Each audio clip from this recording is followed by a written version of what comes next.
So yeah, so when three men and one woman comes together and we're talking about men's brains, I don't know how this one is going to pan out, but there's always something interesting. We were having a bit of banter beforehand. Sometimes we have to put the rein on Alessandro because he goes down this rabbit hole, and a half an hour later, we're still talking about theory. I think this is a really interesting conversation. I'll just give you a couple of brief sentences. In 2010, I started giving classes, bringing together breathing and mindfulness. And I went around Ireland, and there was a huge economic crash here at the time. Property prices had went by half, massive unemployment. 3,000 people attended, but 90 to 95% were female. Men weren't attending. Once I put in anxiety into the sentence, or mindfulness and breathing back then, they wouldn't attend. And that's why Oxygen Advantage came about. We put a guy with a six-pack in the front cover, and it was all about changing the language. So this is bringing together four minds in terms of, it's a really serious issue and untangling this. So we're welcoming Angela from Germany and Alessandro from Italy and Daniel Paulson from Sweden. So who wants to kick off, guys? Pass it to Angela. We'll go ladies first. Thank you. Ladies first. We'll be real men for a change, huh?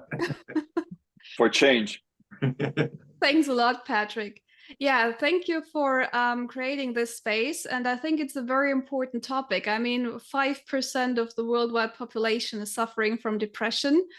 And as you said, according to the statistics, it's mostly women who seem to obviously suffer from depression. According to the statistics, women are twice as likely to be diagnosed with depression. However, from my experience, that doesn't mean that men suffer less from depression. And when I was with corporates, for instance, I very often love to start my workshops by introducing what are the symptoms of depression. And then sometimes, they look at me like, what do you mean? And I say, yeah, because men perceive or suffer differently from depression, and they deal with it differently, because just they're not in the statistics on the depression side, that doesn't mean that they're not suffering from depression. Very often you find men with depression on the statistics for back problems, knee problems, stomach problems, any other kind of problems, because they are raised differently, society is treating them differently. And I think what is for me the most alarming case, or the most alarming part about depression, is that when it comes to the last stage, the really severe part of the depression, men are 4 times, and I think this is really an alarming figure, men are 4 times as more likely to commit suicide and die by committing suicide. It's amazing, Angela. Your background, you're a life coach, so you're working with these individuals all the time. I think there must be more, though, in terms of, could a man, if he's depressed, would he feel burnt out? Would he be losing his temper? Would he be not able to get out of bed in the morning? Would he be more prone to alcohol? Would he be really drinking heavily? Is there other things as well like that that's the average man could kind of resonate with? Yes, according to the statistics, men are 3 times more likely to drink alcohol or to take any other drugs. So this also here, according to the statistics, this happens way more frequently in men than in women. Wow. And every day they are drinking alcohol? Or is it that they're going out for a blast on Friday, Saturday, Sunday, and it's affecting them then Monday, Tuesday, Wednesday? Sometimes it's hard, that fine line. So even myself, I don't know if I've ever been depressed, to be honest with you, but I don't know how to recognize it. You have symptoms for this. So usually in the world of mental health, we use one of the main books and manual, which is called the Diagnostical and Statistical Manual for Mental Health. And it's been updated more or less every 5 years. For example, we had the DSM first, and now we are the DSM-5 TR, which is a revised edition. And it is listed inside it all the different psychopathologies, from anxiety disturbs, depression, sleep. if I can, I will send you one, Patrick, because it's very interesting, because you have a wide array of symptoms and the diagnosis, including also asthma, sleep, sleep disturb, mood disorders, and other kind of, you have everything inside it. And you have one specific section for depression. And in that section, you have depressive symptoms, depressive disorder, systemic, so depression over 2 years, and you have depression, which has more than 6 symptoms, more and less, but usually you can recognize it by different symptoms, such as the first one are the loss of interest and the intense sadness that is perceived. And you can literally see it on someone. And then you will see different outcomes, such as a loss of weight, also, or difficulty, a certain level of irritability, or the will to don't do anything, or to stay at home, to sleep not enough, or to oversleep, for example. And there is one thing, and this is, if you put the statistics and the theory apart, when I see someone, for example, with drug disturbs or overeating or not eating enough, when those people tend to drink, it is nice for me as a psychotherapist to notice that it is a way also for them to be in touch with their body. You know, for example, people who smokes, they smoke also, it's for the feeling of having some kind of endorphin sensations. It's like if the body is on the background. In the case of depression, the fact of drinking, for example, it will be a way back to the body. And to be on that way back to the body, this is where, instead of using alcohol, you can use a breathing exercise and to rediscover yourself, because you will alterate positively your metabolism in order to feel, because this is what you want. For example, you drink something and you are, this is a way back to the body. Can I ask so you, somehow, Alex, probably in that book, you're going to see that depression is characteristic of a chemical imbalance in the brain. How much credence can be put on that? And the only reason I put it out there is, if you have a perfectly healthy male and everything is going well, and then shit happens, that can bring on depression, but they're perfectly healthy beforehand. So is it the life situation that's causing the depression? Is it like, I often find because if we say it's a chemical imbalance, then the only solution is to take chemicals to alter the mind. Whereas if it's because of a life situation and there's autonomic dysregulation and autonomic imbalance, surely then we should be focusing on trying to balance the autonomic nervous system. Can I ask if I can go to the rabbit hole? Please do. We're going to time you. So, okay, perfect. Go ahead. Daniel, can you add the timer? Thank you. Yeah, make it a mouse hole, Alessandro. Make it Alexa, 5 minutes, please. So how does it work? So you have a spectrum.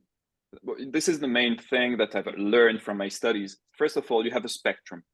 And on this spectrum, you put all the biology related situation, and the other one, all the life existence situation. And one psychopathology will fall between those spectrum. It is biologic, or no, it's not like this. It will just oscillate. For example, you have a stroke. What we notice after a stroke is that the brain is actually reassessing itself, and people will go to depression. So you can understand that this is the bio. The problem is more bio-related, and of course, someone will intervene from a counseling situation. But on the other side, for a life existence, for example, you have a very bad news, or someone died in your family, and when someone dies, your body will answer through different biochemical outcomes and dynamics, and it will hinder you for some time. And in worst case scenario, the depression that you may face, the situation could be that it has been so shocking for you that you go into a full biological depression then, and it's hard for you to recover. And this is where the psychiatrist will come with, for example, his psychopharmaceutical drugs, because it is important for some people to have them in hand. Okay, so what we use and how we define, for example, those kind of psychopathologies is a multifactorial process. The first one will be the life existence. Something that I appreciate from Angela is the fact that she has come up with money, for example. Yes, if you don't have enough money, it will reduce your life quality. And if you don't have life quality, it means that you can afford any health conditions, or you cannot do any kind of additional experience. for example, or it will impact your biology, it will impact your behavior. This is what we call the biopsychosocial theory. I don't know if I answer your questions, Patrick. Yeah, no, you did. I think it's fascinating. Angela and Daniel, I have another question, if I might jump in here, because what I found very interesting when you mentioned, Alessandro, the aspect of alcohol, that it connects you with your body. What I found also very interesting when doing research is that a lot of men who suffer from depression, they start also doing very intensive exercise, and that they also very often come into extreme sports. I did skydiving by myself. I'm a freediving instructor and athlete by myself, and I know a lot of people especially also in the freediving world, especially men who are now and more coming up, but also women, and tell about their traumatic past. So how do you see the connection in terms of these extreme sports with this coping strategy in terms of depression? Okay, so the first one is going back to the body, but very simple. This is called, for example, for skydiving, I will jump back on the skydiving. For skydiving is a sensation seeking, because this kind of sensation seeking phenomenon will give you a lot of adrenaline. Adrenaline will have a big impact on your autonomic nervous system arousal. It will also give you, for example, the sensation of feeling well, and you have challenged yourself, the way how you see at yourself back. You can say, oh, good Lord, I did this in my life, those kind of things. But this is for skydiving. Otherwise, for sensation seeking, for example, you have those one are the healthy one. Of course, if the skydiving is too intense and you don't take very good precautions, it can be a problem. However, it is also a way back to your body, but not only. Concerning drugs, for example, I talk about teenagers. For example, teenagers in certain difficult conditions, they will go and use and smoke cannabis and kind of other cannabinoids. It's also a way to go back to your body and release a lot of endorphins, because you have also, it can be reconfigured in your experience as, oh snap, I feel good, I really like it. And you want to restart and to redo it every time once again. However, your body will be adapted to it every time. So there is this, and then you have physical exercise. But on concerning the physical exercise, there are two things. This can be a healthy way to go back to your body in order to have the same endorphins, the way how you take care of yourself. But also there is an identity situation right over there.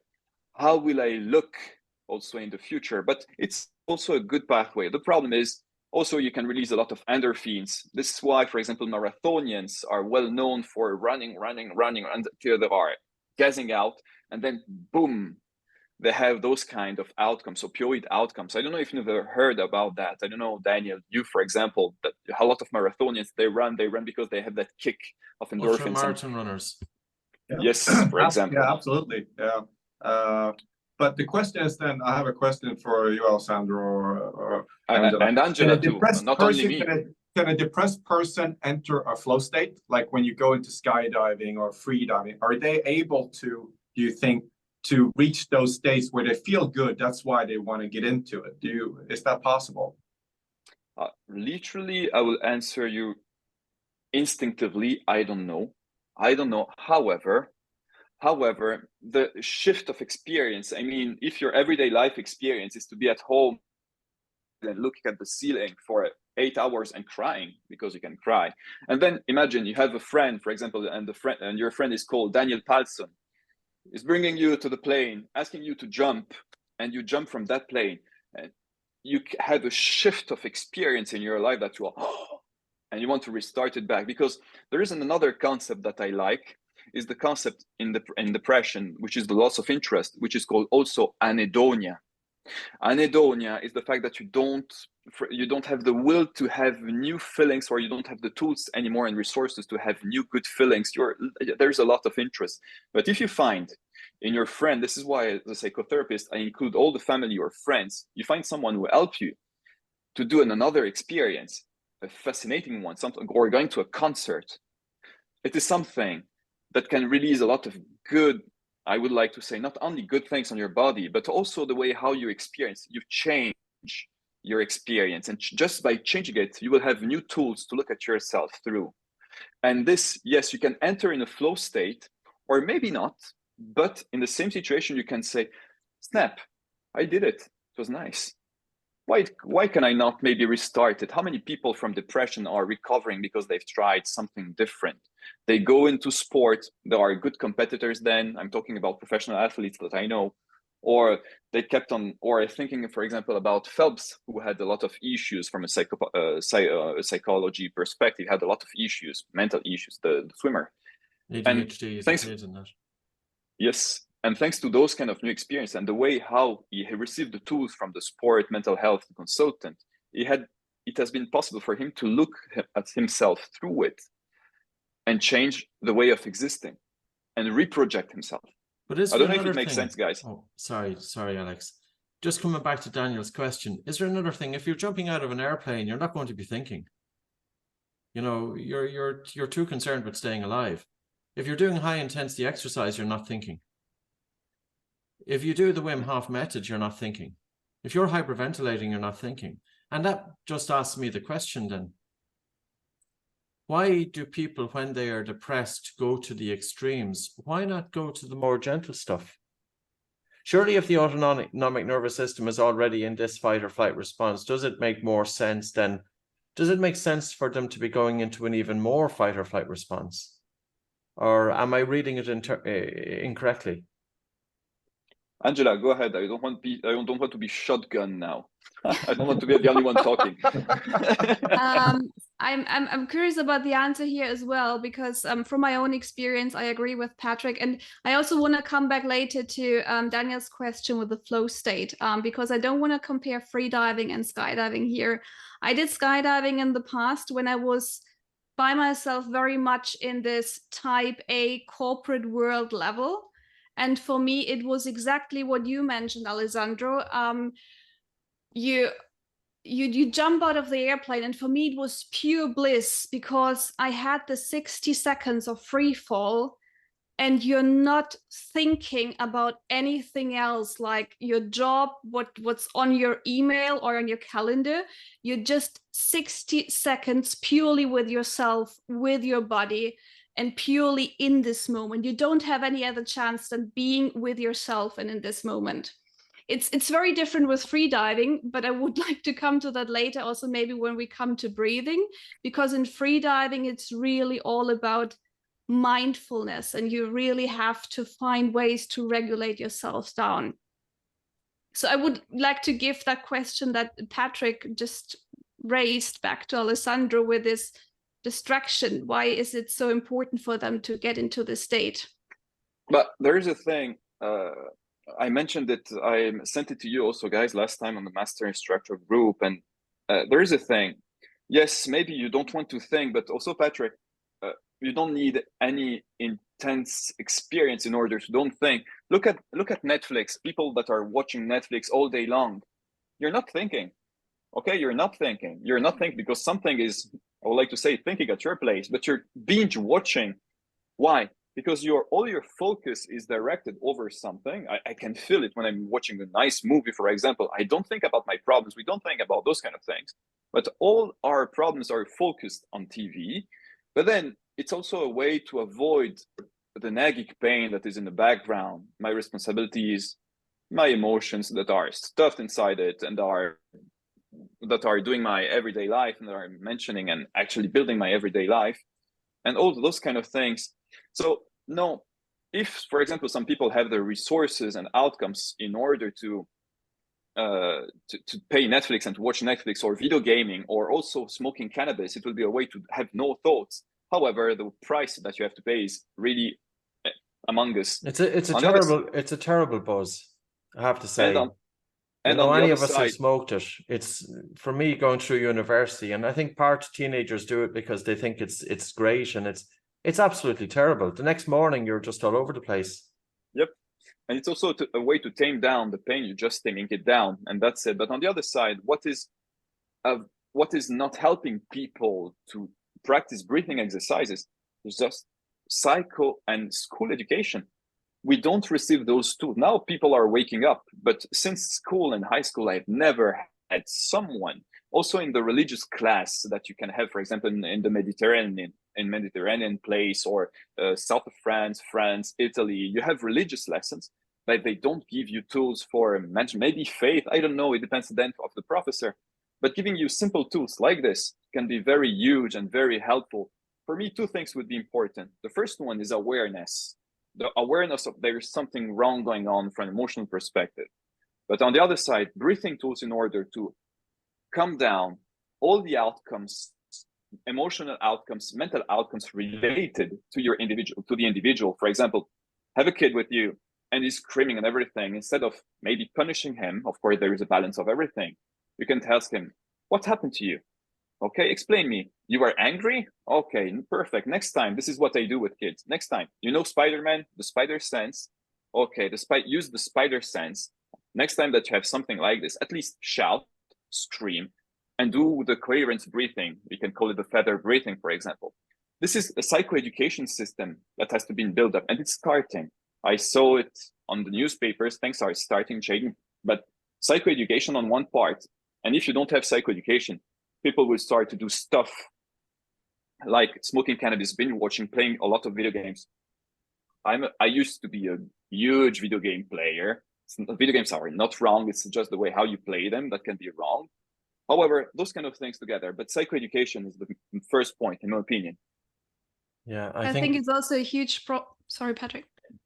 Coming back to Alessandro's, can you imagine getting rid of geography and replacing it with self-regulation, dealing with stress? We spent 14 years in formal education, and we don't have the capacity to have some degree of control over our mind.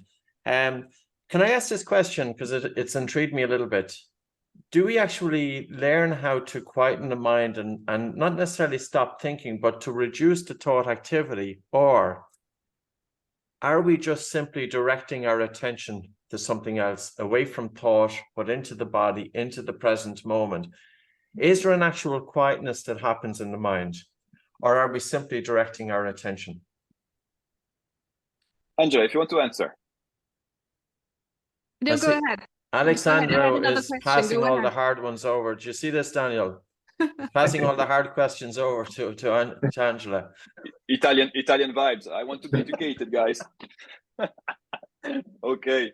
So, but maybe it's I don't know, but maybe it's a combination of both. I mean, going back to, in my limited experience from this, we were talking about chemical disturbances, autonomic, but also I don't know how much is true that depression stems from gut bacteria, but all these things, I'm thinking that breathing can at least reduce it a little bit, because if you do slow breathing, vagus nerve, it affects all these areas. So you get like a multi-purpose vehicle. It's not going to remove it, but it may reduce it at least a little bit, regardless, because it seems to me you don't know what's causing it. So at least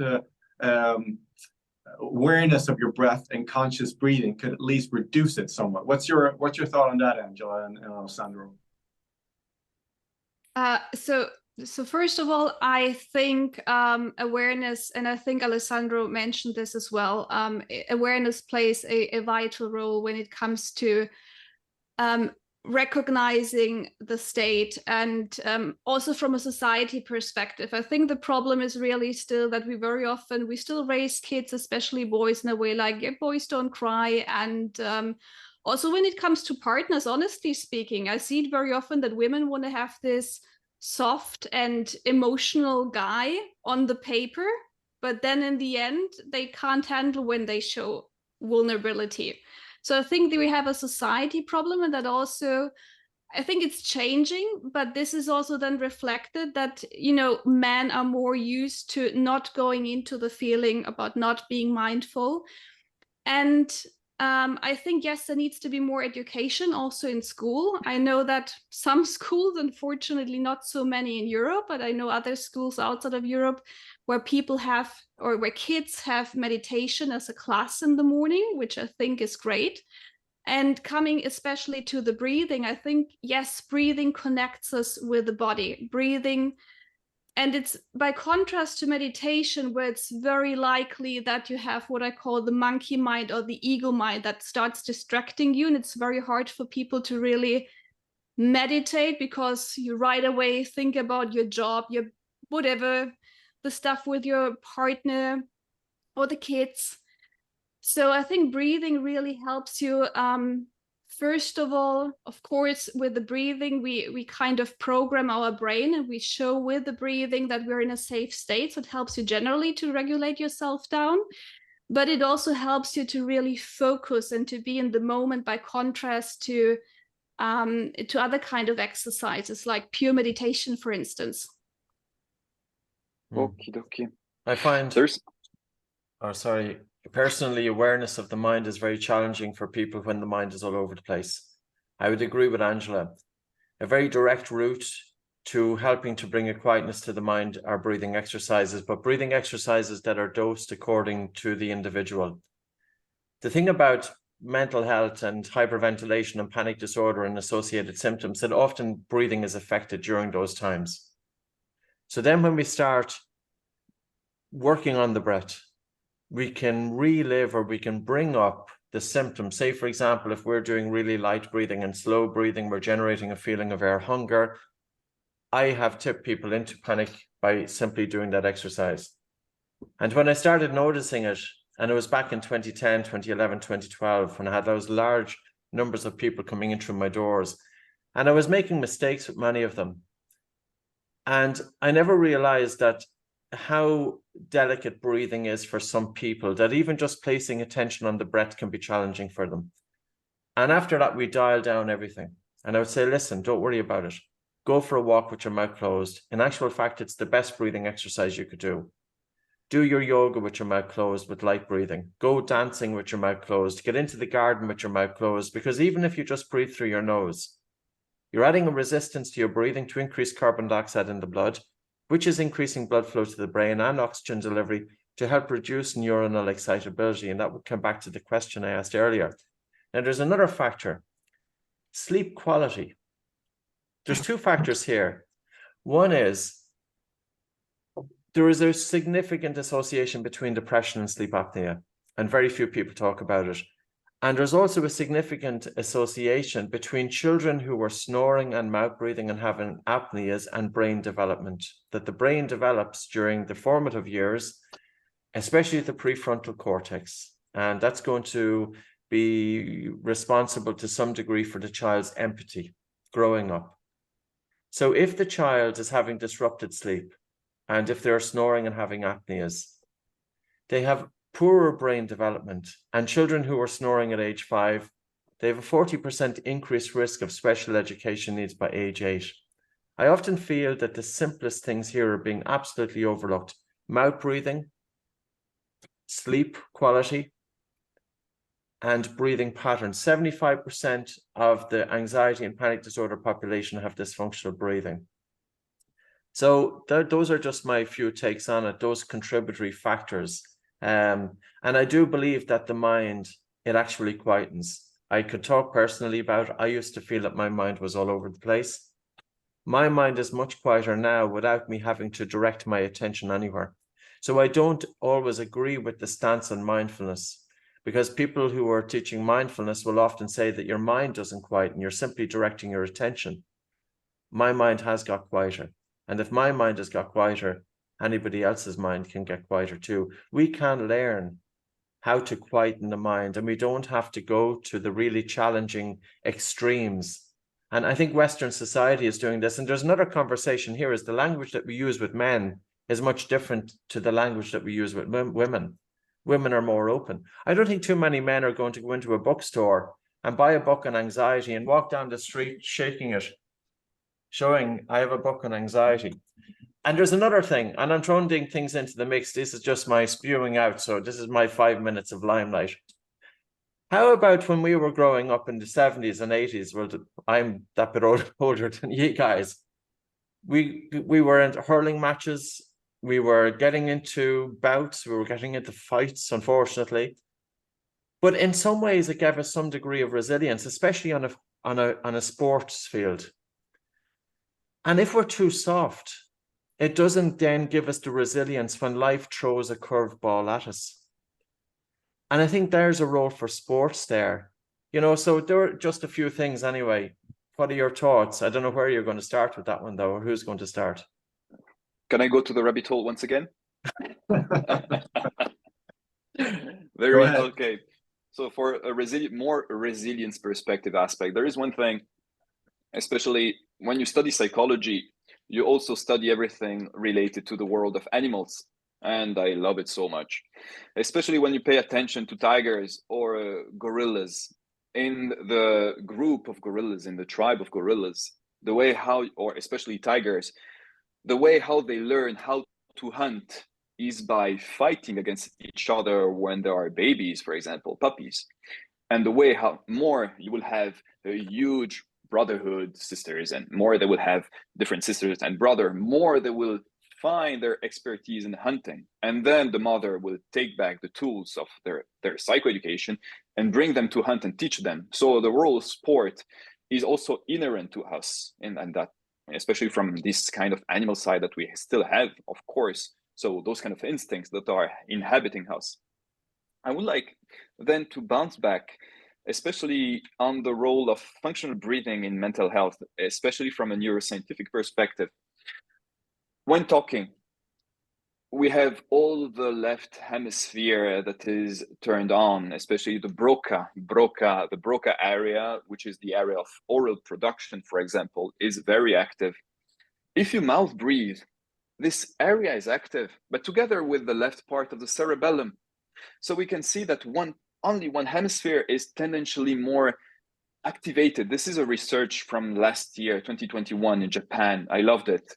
Also the role, how your brain, also the neuroscillation, I mean, also the way how your brain is active under a functional magnetic resonance is totally different between mouth breathing and nose breathing. We can see that, and those were the conclusions of the researchers, that through nose breathing, the mental activity was, especially the neuroexcitability was reduced. Same thing on ADHD kids. More they tended to be mouth breather, more the prefrontal cortex area was activated because more oxygen was there. And when we talk about the prefrontal cortex, we talk about executive functions. So for example, taking the car keys and opening it, or maybe preparing something, writing it down, those kind of things. And those cognitive skills were hindered at this point. Switching back to a nose breathing perspective, it helped them to reduce those kind of neuroexcitability and to settle down. And of course, this kind of mental activity from a neuronal perspective will influence your mental activity, and it will be more harmonious and more calm down and tame down. As you said, for you, for example, the fact of being a nasal breather and do those kind of breathing helps you to just not react too much during your mental traveling along the journey of the day and not react to the contents of your mind. So a good way to start is, yes, to start with a nasal breathing. And you can see also the switch that will impact the way how you breathe at night. However, going back to mindfulness, and this is an experience that I've done, especially in psychiatry, not for me, I was not a patient, okay? So I was on the other side. When I started with a girl, she suffered of agoraphobia. So she was afraid, in her specific case, to be outside because she felt insecure. She felt a lot of anxiety. She was scared, especially seeing mountains from far away was hard for her because she was feeling pressure, only watching the mountains far away, and she was by car. And what happened is I asked her to do some kind of mindfulness body scan exercise, the well-known body scan. She felt panicking. And she said, I feel a space, but it's void. It's not space, it's void, and it's scary. I said, okay, listen, let's put it back. Go back to nasal breathing. Of course, we worked for it. And then we will start with the breathe light exercise. The sense of hair hunger gave her a cognitive hook where she was able to perceive her body, but in another way. She was experiencing her body in another way, not from a void perspective, but from a closer perspective and healthy and safe perspective, just by hair hunger. And this worked. So this was my jump on those kind of all the awareness and the neuro perspective dynamics around it, which can be very useful. Maybe the body scan from the mindfulness, you cannot have those tools, but however, what you can do is to do, for example, some coherent breathing or breathe light. And then maybe apply a body scan over your breath, or just a mindful breathing. And that can be nice too. I don't know if it makes sense, people. Yep. I think it's great. Angela, can you, I was talking about, Alessandro, about body awareness. Can you go back to the difference, Angela, between, you said skydiving and now freediving, that we had a lot of discussions about, because body awareness in freediving, breathing, and what happens to the body and the brain and all that seems like somebody said it was the ultimate meditation. So I'm wondering, from your experience, because you're a freediver, what your thoughts are on, as far as how you feel when doing that, and that could be helpful. So again, body awareness to the extreme, maybe. Yeah. I'm not a free. Angela. Okay, I'm not, because I was going to say I'm not a free diver. Well, you're very welcome to join. Why not? So I think what's very important is that skydiving and freediving, because we I don't want to put them in the same box at all, even though from the outside they're perceived as extreme sports. They're very, very different. I think we already shed some light on the skydiving side, where we mentioned that it is, you have a lot of adrenaline, you have this survival mode basically that's also kicking in.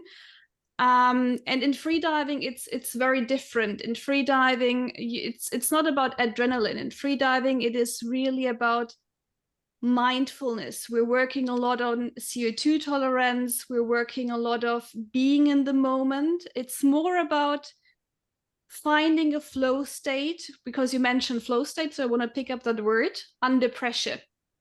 So how can you relax in this situation when you maybe, I don't know, wherever you go, 40, 50, 100 meter down, and you still slow down your heart rate. And this involves a lot of breathing exercises as well, because what we're really focusing on is slowing down the heart rate, slowing down the entire system, signaling the body that we're safe, and relaxing while we're going down, especially in the deep dive freediving. We also do it in the dynamic, but in the freediving, in the deep dive freediving, you also have the section where you basically only free fall. So you dive down, you swim, you pull, whatever kind of discipline you're doing, until, I don't know, maybe 25 meters. And then you have what we call a negative buoyancy. And then you only free fall, and you're purely focusing on your relaxation, on being with yourself. And that's why this is very different. I was curious, and also Patrick, your view, how just the preparation for a dive and the training, all that preparation would potentially be good for somebody who is depressed, because it's such a focus on breathing and body awareness and relaxation, and without actual dive. And then the dive is something else. I don't have experience, but you do, Angela. So, I mean, I'm thinking that, are there less people that, I don't know if there's any data, that are depressed in freedom, because it's such a, I mean, it's, you're so focused on breathing and breathing correctly the whole time, and then being there. What's your thoughts on that? That you focus on relaxing, and that's your training. A lot of it, I guess, you have to train on it as well. So what I find interesting is that I still, because I also coach freedivers in breathing and mindful and mental coaching, I find very often, even in freedivers, a dysfunctional breathing pattern outside of the freediving preparation. So we learn functional breathing, but I still find a lot of freedivers who have a dysfunctional breathing pattern in their daily life.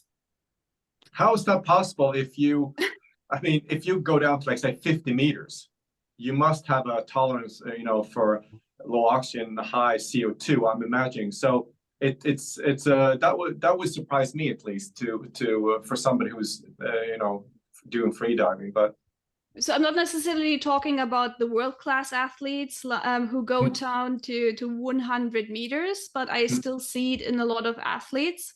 And I think it's, first of all, I still see nasal breathing is not very common in the freediving, because a lot of freedivers still breathe up through their mouth. Very few freedivers. I use nasal breathing for a very long part of my breathe up before I go down. This is not what a lot of freedivers do.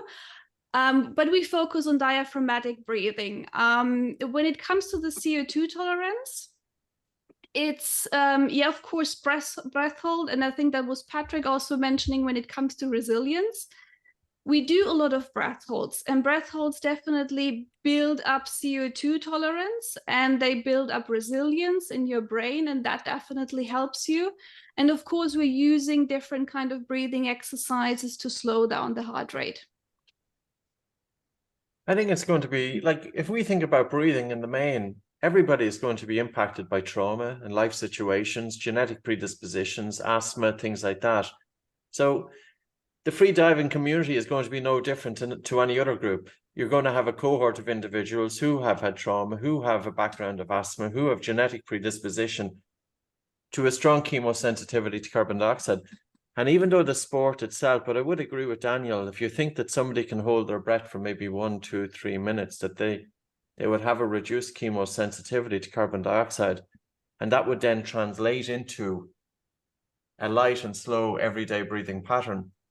But I think, Angela, in terms of the mouth breathing, were you talking about the mouth breathing just prior to a dive to do lung packing, but not to hyperventilate? Because I think we need to have a discussion on underwater blackout, which is really dangerous.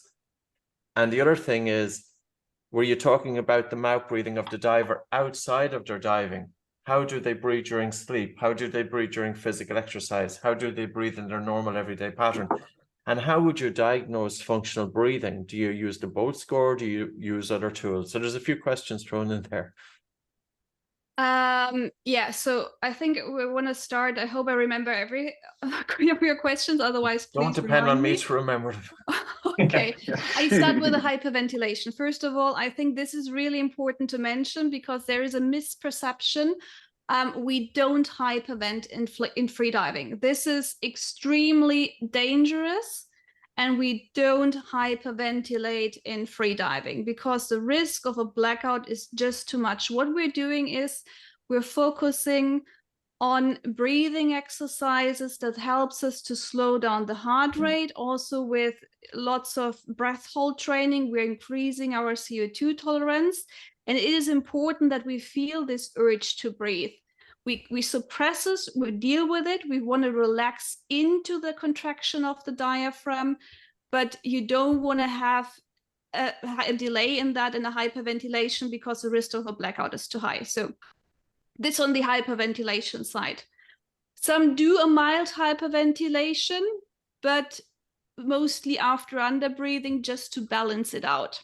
So this is a misconception still that people from the outside freediving world really often come and say, you do hyperventilate? No, I don't. Second part about the mouth breathing. Yes, of course. I mean, when you're at the buoy or in the pool, you at a certain point you put on your nose clip or your mask or whatever, and a lot of people breathe up through the mouth the entire time. Some people, I do nasal breathing. I know another Oxygen Advantage colleague who also does freediving, he also does nasal breathing. It just helps me to slow down more. And so yeah, the nose clip is a stumbling block in that way. But when it comes to the outside of freediving that you mentioned is, and that's what I mean. Yeah, I think a lot of freedivers could be more efficient, and I don't want to focus too much on freediving, and have a higher and better Bolt score and have better sleep if they would focus on nasal breathing also on the outside of freediving. Because yes, those breath holds bring us to this good CO2 tolerance, but you might still have bad sleep. Your Bolt score might not be at the level where you want or it could be because you have this dysfunctional breathing pattern in your daily life. You're breathing through your mouth during sleep, and you're breathing through your mouth while you're doing your daily work, daily exercise. It's amazing. We had an Oxygen Advantage refresher meeting during the week, and one of the instructors is working at an athlete at an international level. And I think he said that the athlete's Bolt score was 6 seconds. So here's a highly trained individual competing at international level with a Bolt score of 6 seconds. In other words, for anybody listening who doesn't know the Bolt score, you take a normal breath in and out through your nose, you pinch your nose and you hold until you feel the first definite desire to breathe. Within 6 seconds, that individual feels the need to breathe.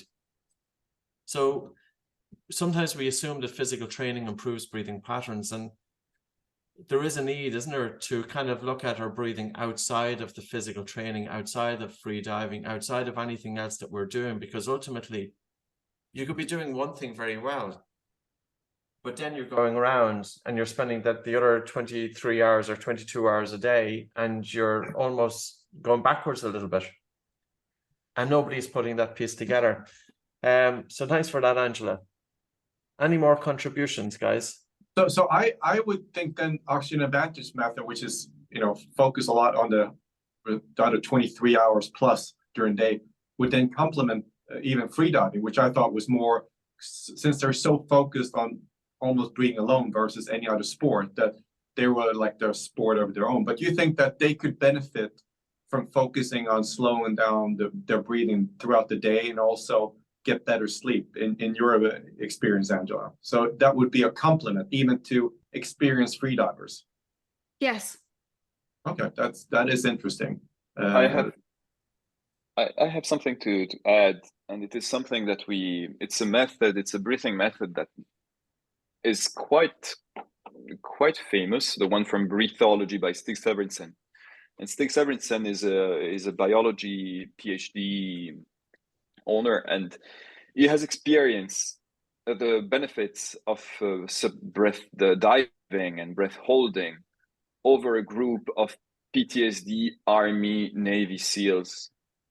And just listening the interview after with the Navy SEALs, many of them were able to refer that they were capable to dream after 5 years, after the last fight, for example, and they didn't dream for 5 years.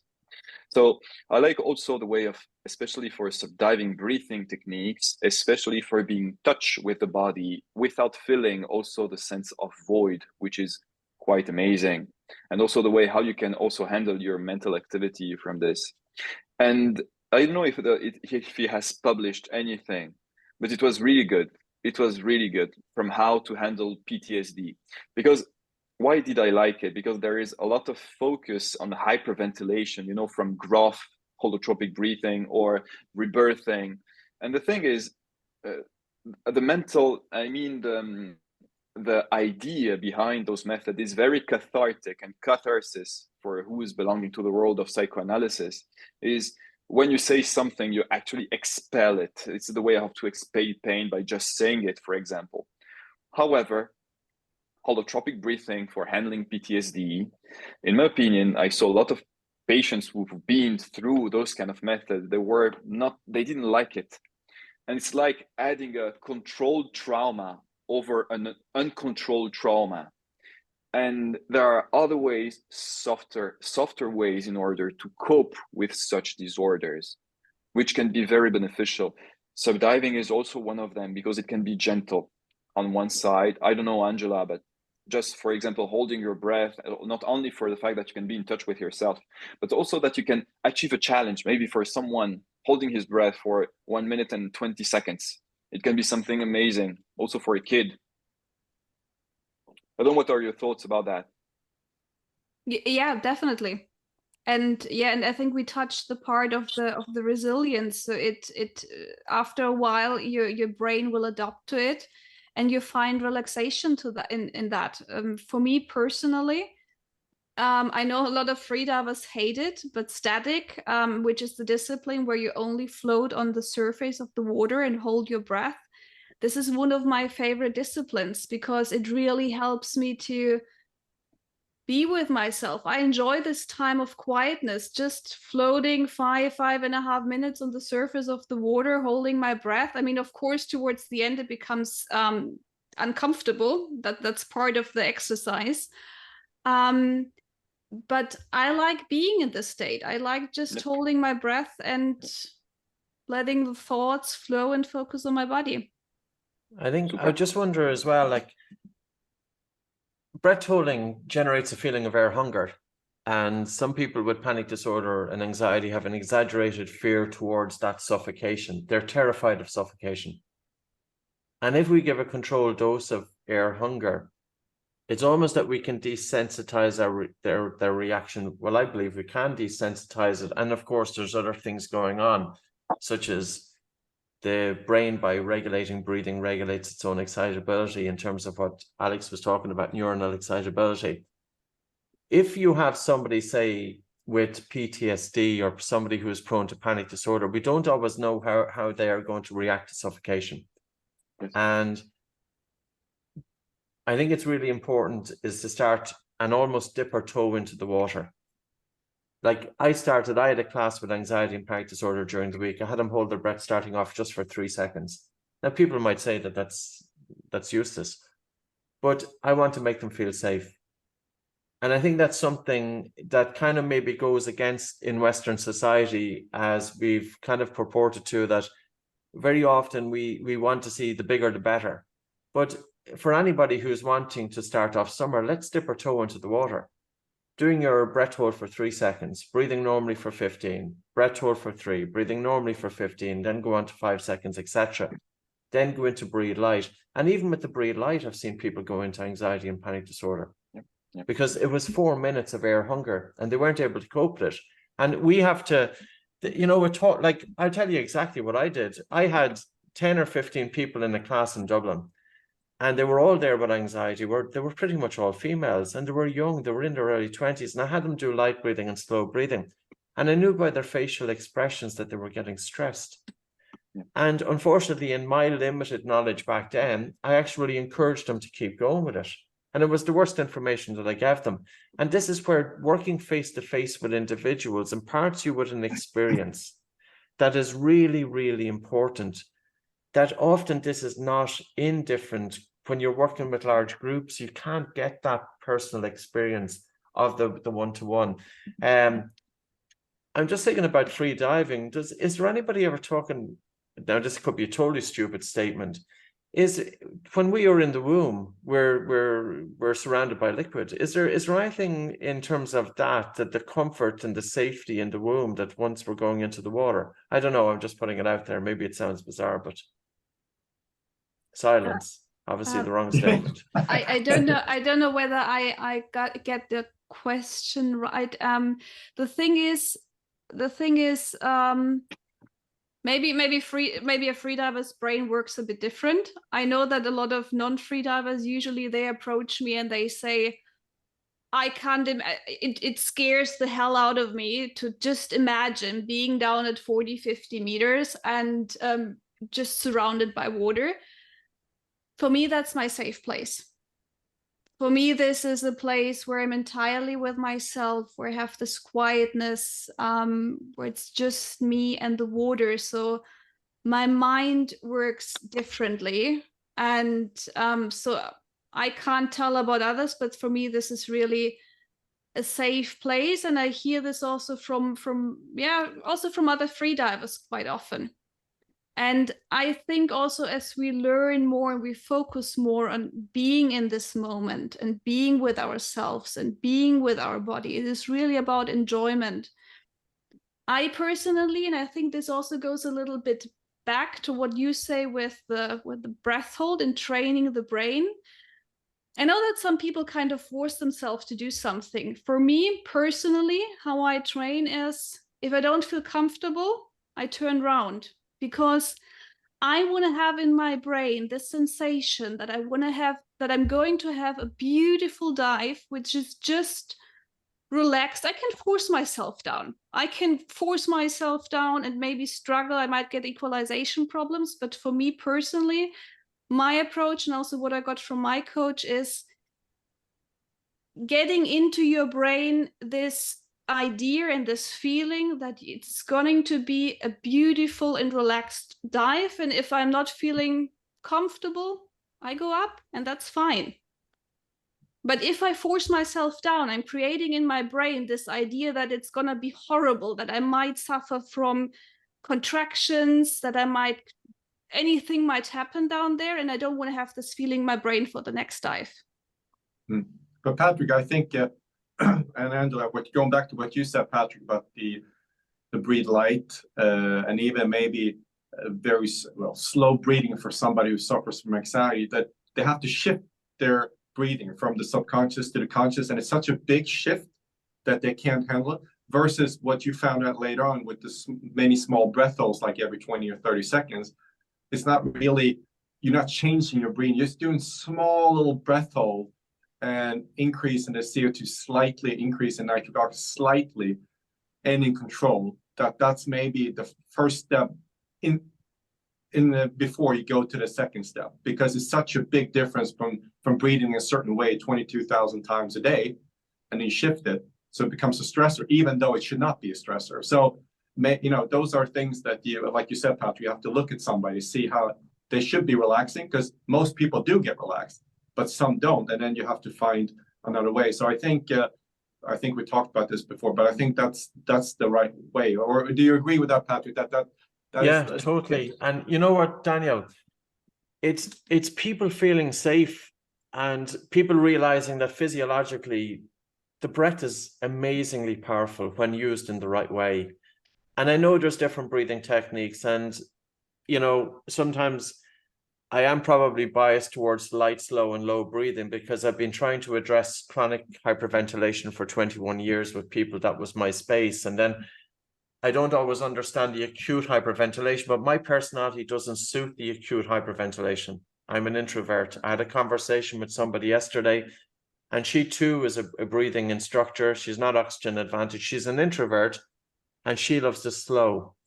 So sometimes I'm feeling that it's the personality type which is drawn towards either an extroverted outward display of breathing or a very introverted inward display of breathing.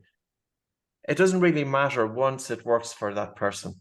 And I'm going to say that because I do have my own biases. I'm going to come back to Angela's at the start, and I know we're conscious of time. Working with men, I typically got pushback. Daniel, it was working with you. Remember, we were working with 2 Premiership footballers. I don't know if you were there with us on that Zoom call. We won't mention who they were. And I was talking about pre-match anxiety. And I got total pushback. They said it. He said to me, it's almost that you're telling me that I have anxiety going into the game. And I wasn't saying that. Like, I was saying, here are the tools to help with pre-match anxiety. So after he said that to me, I'm saying, like, it is the language. And the next meeting we had, we spoke about, here are the tools to get you into flow states. And I feel men in particular, we have to realize that these techniques are very powerful, and don't consider them left of field. And it's not necessarily that you're using it for anxiety, but what you are using it. I use these techniques all the time. I will give you an example. I had a really high-powered situation about 5 weeks ago. I can't disclose it. I was interviewed by 6 really high-powered individuals for 1.5 hours under questions, and it's all televised, and it's to go out internationally. They left me standing outside the door for 7 minutes before I went into the studio. And I was thinking afterwards, they did that to rattle me. So they did everything possible to rattle me before I went in, to put me on nerve. Now, I felt my heart rate increasing when I was standing outside the door.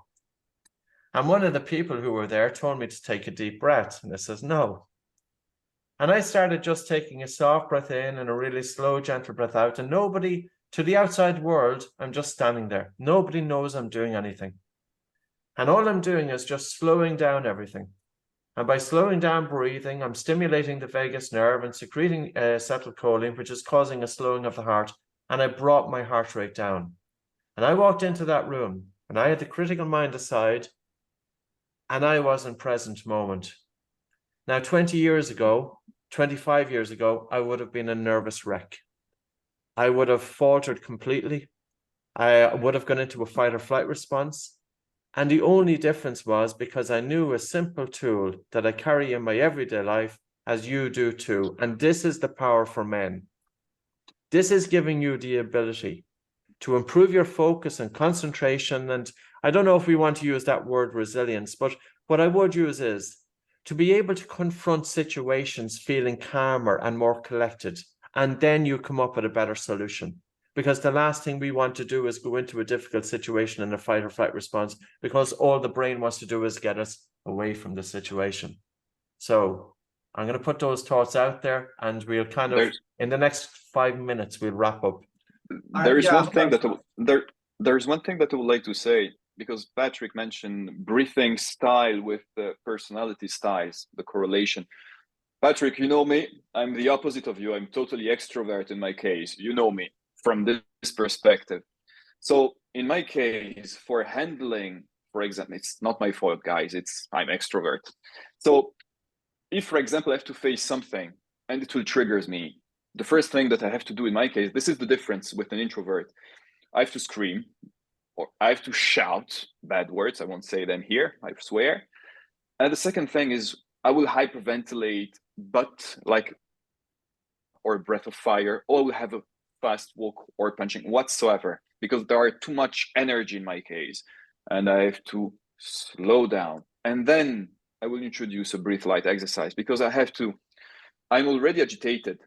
I will agitate myself a little bit more with those breathing in order to then calm down. Of course, I wouldn't do that following Angela advices before a subdiving or a free diving, for example. Okay. But for another situational context where I have to face some adversities or have a talk with someone, I will have to do something. And then also I will play on another lever, which is the emotional lever. I'll make a joke at the beginning in order to calm down everyone, or to do a compliment to someone, or for the room or for preparation.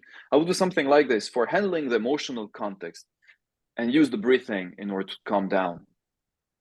And then also during the talk, there's another thing that I usually do is a pause between sentences, because I know that pause for me is really important, because it can help me to manage my mental and all the things that I have to do and to say. But on the other side, gives times to the public just to absorb and to, cool, okay. And all the atmosphere is settled somehow.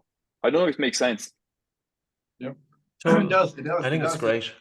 Yeah, and Patrick and Angela, I want to finish off and ask you, well, it actually goes to Alessandro as well, but what you did, Patrick, with a 3-second breath hold, and many small breath holds with the ones that were suffering from anxiety and panic attacks, versus for you, Angela, where you say your safe place is in the water, which is 3 minutes, kind of tells me there, the 3 minutes for you is the same as the 3 seconds. So the breath hold is a spectrum, so you if you shift it vice versa, it would be a complete disaster. But the 3 second is perfect, and for if you suffer from anxiety attacks, and 3 minutes for somebody like you. What are your thoughts on that as far as personalizing? So you can't have one size fits all. Yeah, I think that's important. And I think as Patrick mentioned, it's important to look at the individual. What is no matter what kind of coaching, breathwork, or whatever you're doing, what is the starting point of the individual, and not stressing it too much. You don't do that with intensive breath holds, and you're not doing that if a person has a very low CO2 tolerance and is fine with 3 seconds. And there is never anything useless. So I totally agree with Patrick. If 3 seconds is your first challenge, then start with the 3 seconds. There is a theory. That was a big question in the 70s. Is CO2 producing panic attacks? This was maybe Klein's theory from biology, or alkaline, or maybe alkaline or hyperventilation will trigger anxiety or panic attacks, because in the 3rd, 4th, and 5th symptoms of the panic attacks is actually breathlessness, the sensation of breathlessness, hyperventilation. However, I have people with anxiety that have a high BOLT score, a very high BOLT score, and maybe that the hyperventilation for them will trigger all the sensations that are reconfigured as naughty, not very healthy, not very good. Or on the other side, people with a very, I like to say, a very high CO2 sensitivity won't maybe like something that will have maybe a low bolt score, and that will trigger for them a little bit of maybe a 2 millimercury maybe, or maybe a little bit of enhancement of CO2 level for them will trigger a panic attack. So from one side, you have panic attack because of the alkaline situation induced by hyperventilation. But on the other side, something similar, also maybe without hyperventilation, but just a strong sensitivity to CO2. Those are two schools, but for me, I faced both of them. And this is why I usually, when I have someone in front of me, it's a new, totally challenge. It's blank, and we have to start everything also from, okay, where's your diaphragm? You know where it is? Just, okay, you feel it? You just feel that soft thing? Yeah, super. This is the diaphragm. And then we continue like this, while other people are more documented about it, and you're working on another way. I don't know. And those are two profiles that I saw. Can I ask you this question, Alessandro? People who are prone to panic attacks, and they're sitting in front of you and they're not having a panic attack, but how is their breathing pattern? How is their normal everyday breathing? In general, I know there's exceptions. In general, so far, people had for me in front of me a quite decent bolt score, around 14. I mean, quite decent, 14, 20. You have to work. However, you know, in those kind of situations, especially in the clinical context, you're in touch with your everyday life and you're talking about your everyday life. So, and you will talk about stressful events. So there is a bias. And this bias is, you can overcome it by asking to your patient or to your client, please do the bolt test, or maybe the MBT, because not everyone can do the MBT. Do the bolt test every day, and we'll do the average in the end. And afterward, we're going to review it, and we're going to see what happened during each day. But of course, there is a thing that I like from the Nijmegen, and it has been the Nijmegen test questionnaire. If you pay attention to the questionnaire and to all the symptoms that are listed, many of them are anxiety related. And in 2019, they've done a study on the Nijmegen questionnaire in order to see if the symptoms that were listed, the anxiety related symptoms, were good in order to diagnose maybe somehow an anxiety disorder. And it was correlated positive.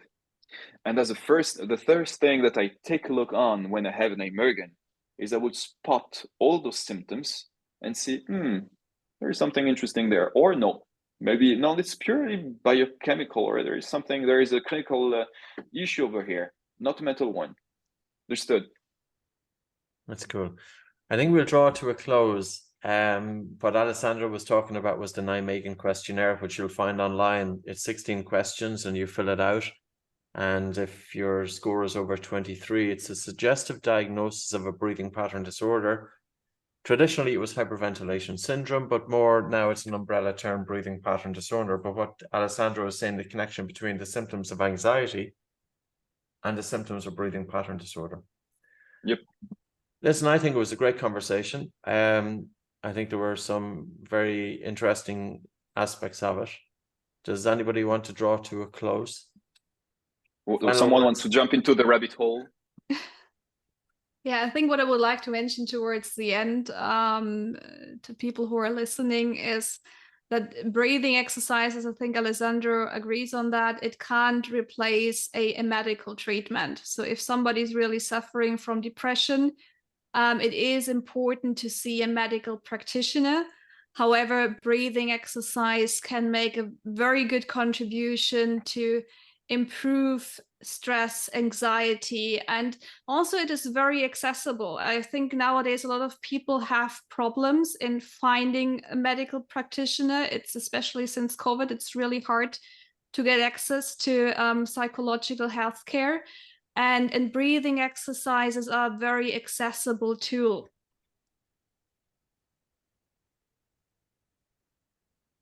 Yep, I think that's a wrap there.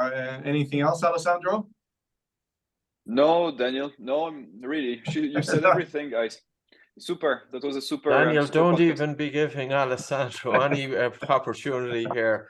Right. Listen, guys, great stuff. Fair play. And of course, Alessandro knows that I'm just kidding with him. Thanks very much. Until the next time. No, you don't. Yeah, thank you.